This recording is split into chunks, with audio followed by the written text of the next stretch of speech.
Karibu sana msikilizaji na mtazamaji ambaye unapenda kulifuatilia. Katika video ya siku ya leo naenda kukuletea mambo manne ikiwa utayazingatia mwaka 2026 katika ujasiriamali utakuwa ni mtu wa kufanikiwa.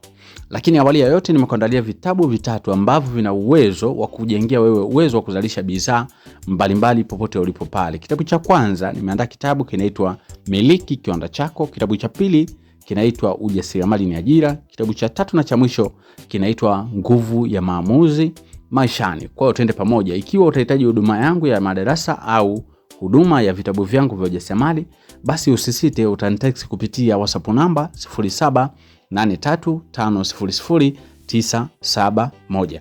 Katika video ya siku ya leo msikilizaji, tunaenda kuangalia mambo manne ikiwa utayazingatia mwaka 2026 katika ujasiriamali ambao unaufanya lazima utafanikiwa. Jambo la kwanza, jitofautishe na wajasiriamali wengine. Sikiliza, ikiwa wao wanauza sabuni zao kwenye chupa, wewe nunua vifungashio vipya. Tena usiishie katika vifungashio vipya, weka stika nzuri ambayo ina mipangilio mizuri, peleka sokoni. Kama wao wanaweka dukani kusubiri wateja waje wafuate, basi wewe jitahidi kuwafikia wateja pote pale watakapokuwepo na kuwapa taarifa sahihi kuhusiana na bidhaa zako. Kwa jitofautishe.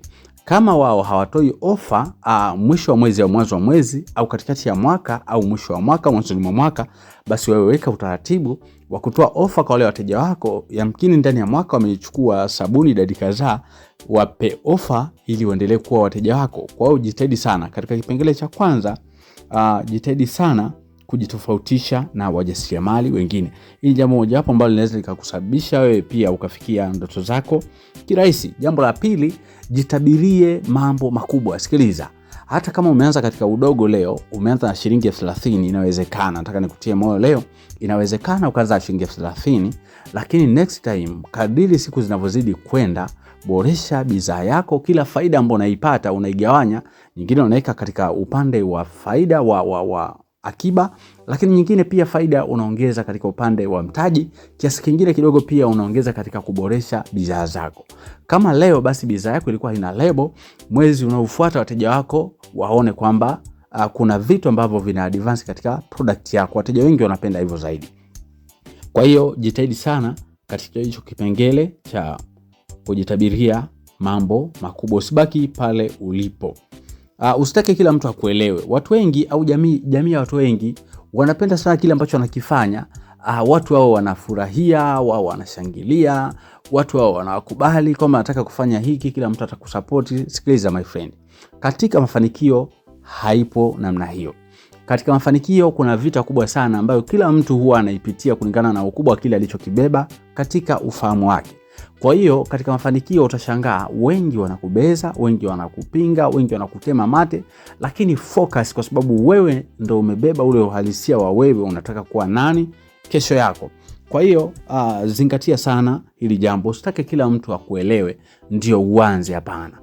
Anza hata kama katika kile kipindi ambacho kila mtu anakuona kwamba wewe hautaweza, wewe utashindwa, wewe endelea. Jambo la 4 na la mwisho ambalo nilikuwa nimekuandalia siku ya leo, anza na kile kidogo ambacho ulichonacho. Sikiliza, vitu vingi huwa vinakamilika ukiwa field tayari. Ukiwa kazini ndio vitu vingi unajifunza katika uhalisia zaidi, lakini pia ndio sehemu nzuri zaidi. Ukienda sokoni leo, changamoto ulizokutana nazo unarudi jikoni unakuja kuzipika na kuziweka sawa. Karibu sana kwenye ujasiriamali. Mimi naitwa Mwalimu Almasi kutoka Lodness Enterprises. Ukipenda kujifunza kupitia vitabu vyangu utanitext kupitia WhatsApp namba hizo ambazo zinaonekana. Ukihitaji madarasa yangu kupitia WhatsApp namba hiyo hapo inaonekana. Karibu sana. Ujasiriamali ni zaidi ya ajira. Asante kwa kuweza kulifuatilia.